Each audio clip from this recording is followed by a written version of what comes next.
자, 그 다음에 이제 아까 말씀드렸듯이 1960년, 70년대, 80년대까지 일본의 이른바 그 뭐라 그러죠? 그 갑자기 또 잊어먹네.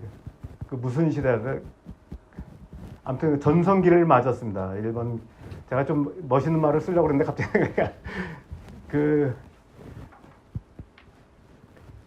옛날에 그죠? 뭐 그 야구 선수가 그때 약간 영화 배우 미국 영화 배우 이름 비슷한 건데 근데 실제로는 이제 야구 선수죠. 그 전성기를 나타내는 그 용어가 있죠. 무슨 시대? 로즈 시대가 아니라 뭐죠? 아무튼 뭐 그런 용어가 있는데 어쨌든 미국의 일본이 전후 부흥의 시기는 60년대, 70년대, 80년대 중반까지입니다. 그러다가 일본이 너무 성장하니까 미국의 견제에 들어가 있습니다. 그래서 바로 이제 1985년 9월 달에 G5 재무장관 회의에서 엔고에 합의합니다. 그래서 이때부터 이제 일본이 잃어버린 10년이 시작되는데 일본의 저금리로 버블 경제가 시작되다가 1992년 버블 경제가 붕괴하면서 장기 불황에 진입하게 됩니다.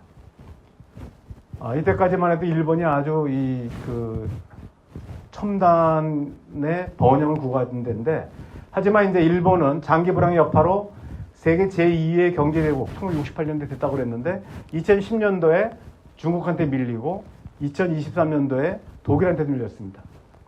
그리고 1인당 GDP는 작년에 한국한테도 밀렸죠.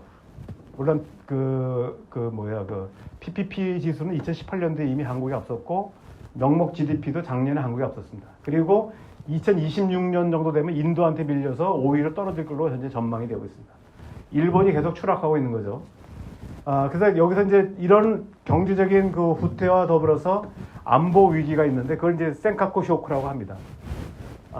마치 미국이 그 소련이 먼저 우주선을 쏘아 올려서 스푸트니크 쇼크라는 게 있듯이 일본은 이제 센카쿠 쇼크라고 있었는데 이게 뭐냐면 2010년도 9월에 센카쿠 열도에서 중국 어선을 납포했는데 중국이 이제 압박을 해가지고 히토류 수출 중단을 이제 선언합니다. 그러자 일본이 할 수 없이 선원들을 석방하는 일이 있었습니다.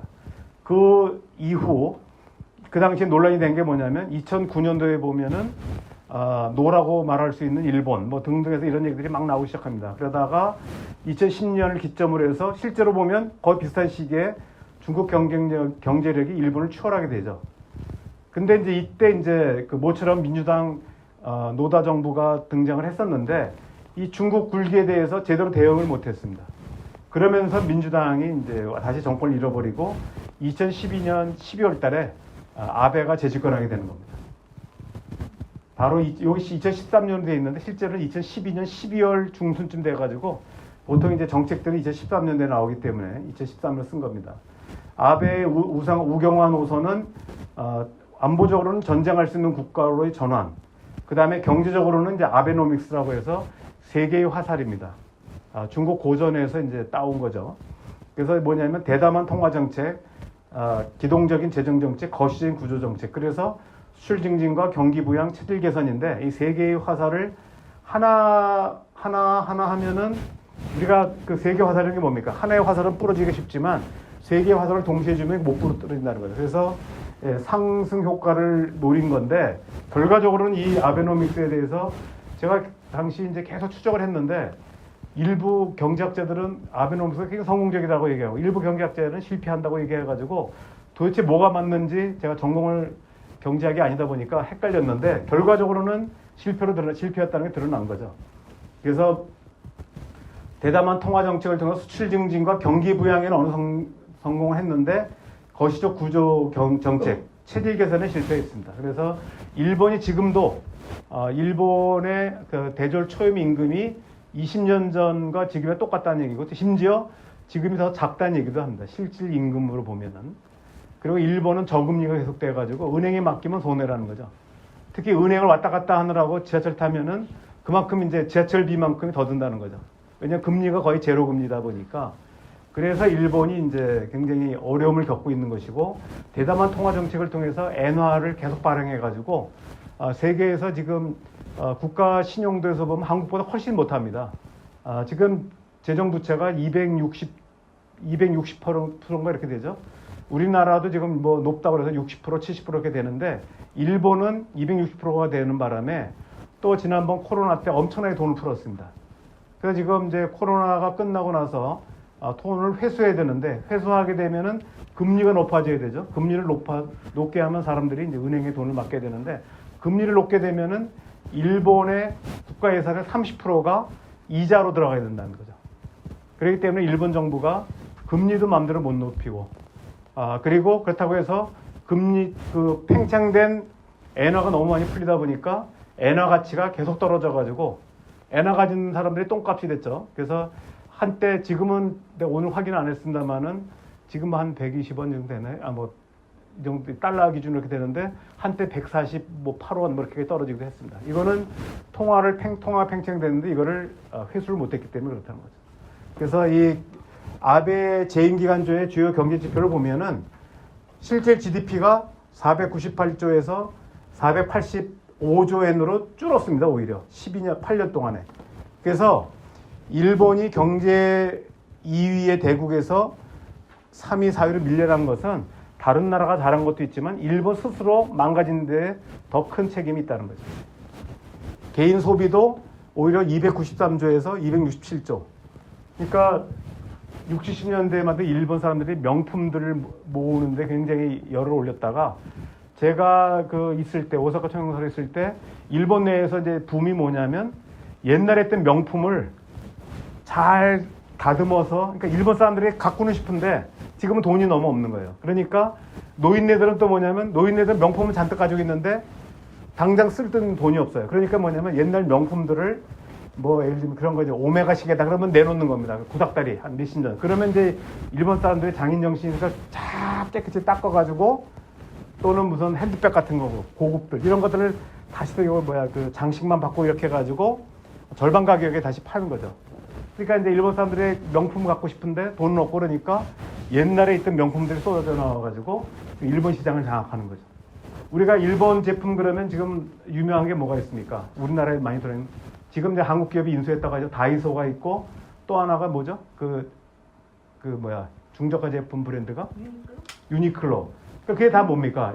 일본의 도쿄에 있는 유명한 백화점들은 곳곳이 문을 닫았습니다.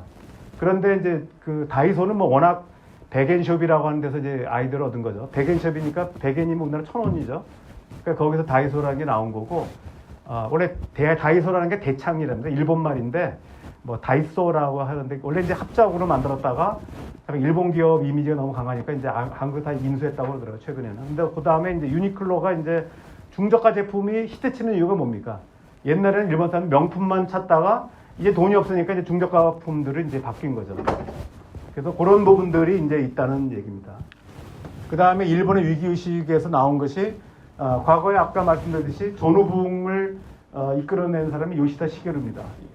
요시다 시게루 총리인데 요시다 노선이 일본 자민당의 본류를 차지하고 있었는데 이제는 뭐냐면 아베 노선으로 전환이 됐습니다. 지금 이제 또 아베가 사망한 이후에 또 바뀌고 있습니다만은 그래서 경무장 경제우선 정책에서 전쟁할 수 있는 나라로 바뀌고 있고 아시아 태평양을 중심으로 하는 외교에서 지구본을 부감하는 외교, 아시아 태평양 넘어서 글로벌 이슈에 관여하겠다는 거죠. 그 다음에 일국 평화주의에서 적극 평화주의, 전수방위 원칙을 버리고 집단적 자위권 행사로 나가겠다는 거죠. 요시다 시게루가 아베가 일본 전후 외교를 획기적으로 바꾼 사람이라는 거죠. 요시다와 아베 이렇게 얘기할 수 있습니다.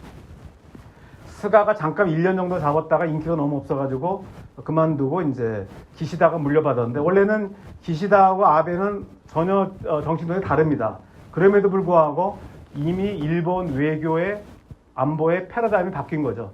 그래서 이미 이런 패러다임이 바뀌었기 때문에 기시다가 상대적으로 아시아 중심하고 그 다음에 뭐 친한파다까지는 아니지만 한국이나 아시아를 중시하고 그 다음에 비교적 온건판매도 불구하고 이 아베 노선을 다 적극적으로 수용하게 됩니다. 그래서 사실 기시다가 들어와가지고 아베하고 달라진 게 하나도 없는 거죠. 뭐 분석하는 데 따르면 여러 가지 이유가 될 수 있습니다만은 결과적으로는 저는 이제 일본의 위기의식과 패러다임 전환이다 이렇게 볼 수가 있습니다. 그래서 일본의 외교 정책 2대 목표가 있는데 첫째는 중국 굴기대 대책으로 미국을 인도태평양에 붙잡아두려고 하는 게 큰 목적입니다. 일본 외교관들이 그런 얘기합니다. 왜 이렇게 한국을 태평하냐? 중국이 부상하게 되면 한국은 옛날과 같이 중화체제에 들어가는 거를 묵과하겠다는 거냐? 라고 얘기를 합니다. 그래서 저는 이제 그런 얘기를 하죠. 물론, 명분을 얘기한 거지만, 일본, 중국이 부상에 대해서 왜 일본은 그렇게 두려워하느냐. 너희들은 지은 죄가 많아서 그런 거 아니냐. 한국은 중국한테 지은 죄가 없기 때문에 뭐 중국이 부상하면 뭐 부상하는 대로 우리는 거기에 맞게 상대하면 된다라고 얘기를 했습니다만은 사실은 좀 더 냉정해 보면 꼭 그런 건 아닙니다. 근데 어쨌든 일본은 과거에도 이제 대동아 공영권을 완성하기 위해서 유럽의 최강국이고 세계 패권 국가에도 영국과 동맹을 맺죠. 영일 동맹을 맺습니다. 그래서 사실상 1905년부터 영일 동맹을 통해 가지고 넘버 2였던 러시아를 격파하고 그 이후에 이제 대동아 공영권을 구현하려고 했었는데 지금은 뭐냐면 인도 태평양 전략이라고 하는 얘기는 많이 들어보셨지만 사실은 이 아이디어가 제일 먼저 나온 것은 일본입니다. 나중에 트럼프 대통령이 이걸 계승한 거죠. 그러니까 미국이 이걸 받은 거지 이 아이디어 자체는 일본이 먼저 만든 겁니다.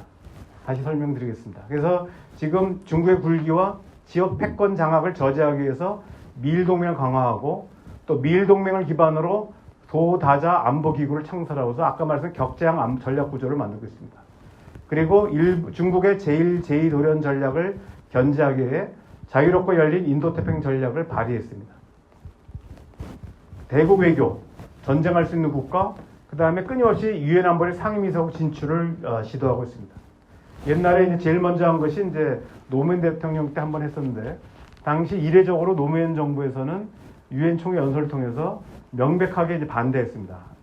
당시 일본이 구상하고 있는 것은 유엔 안보리가 지금 어떻게 됩니까?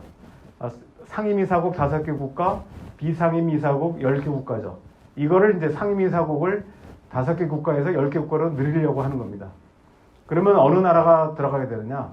바로 이제 하나하나 본다면 아시아 대륙에서는 누가 있습니까? 아시아 대륙에서 일본이 들어가고 인도, 그 다음에 유럽에서는 독일, 아프리카에서는 나이지리아, 남미에서는 브라질, 5개 나라를 추가해서 지역 대표 5나라를 넣자라고 하는 것이 이들 나라들의 합의이기도 하고 주장인데 여기에 대해서 이제 강력하게 반대하는 이제 나라들이 아시아에서는 이제 일본이 들어가는 것에 대해서 한국이 반대하고 있고 인도가 들어가는 건 파키스탄이 반대하고 있고 독일이 들어가는 거는 이태리가 반대하고 있고 나이지리아가 들어가는 거는 남아공화국이 반대하고 있고 브라질이 들어가는 거는 아르헨티나가 반대하고 있습니다. 그래서 결과적으로는 안 되고 있습니다.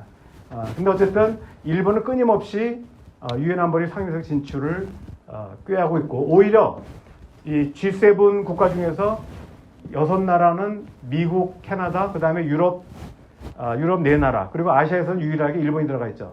이거를 이제 미국에서는 아시아 대표 주자로 일본이 역할을 하고 있는데 이거를 이제 G20, G20으로 확대하려고 했는데 일본이 반대해서 무산됐습니다. 원래 G20이 되면 한국이 들어가는 거죠. 그래서 일본은 자기네가 끊임없이 아시아 대표 주자 역할을 맡고 싶어 하고 있다 이렇게 볼 수 있습니다.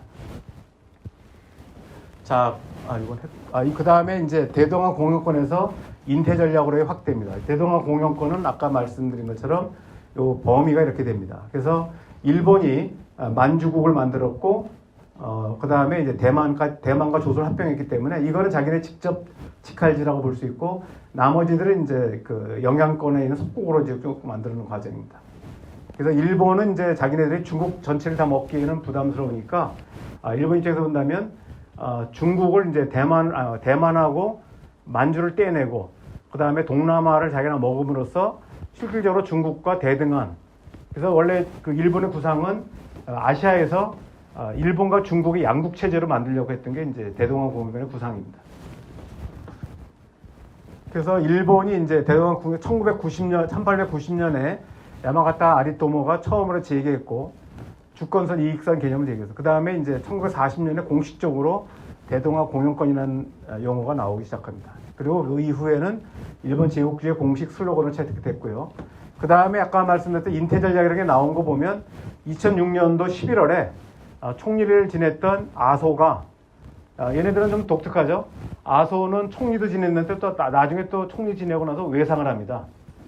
그뿐만 아니라 옛날에 누구죠? 일본에서 또 총리하다가 또 재무상 가는 사람도 있고 그렇습니다. 그래서 얘네들은 이제 파벌 정치다 보니까 파벌끼리 이제 교환하는데 제일 먼저 자유와 번영의 호라는 요런 자유와 번영의 호라는 개념이 나왔고 두 번째로 아베가 들어와서 처음에는 이제 안보 다이아몬드라는 개념이 나왔습니다. 그 이후에 나온 것이 인태 전략입니다. 기본적으로는 2020년 중국의 제2도련 전략을 저지하기 위해서 자유롭고 열린 인도태평양 구상을 제기를 했습니다.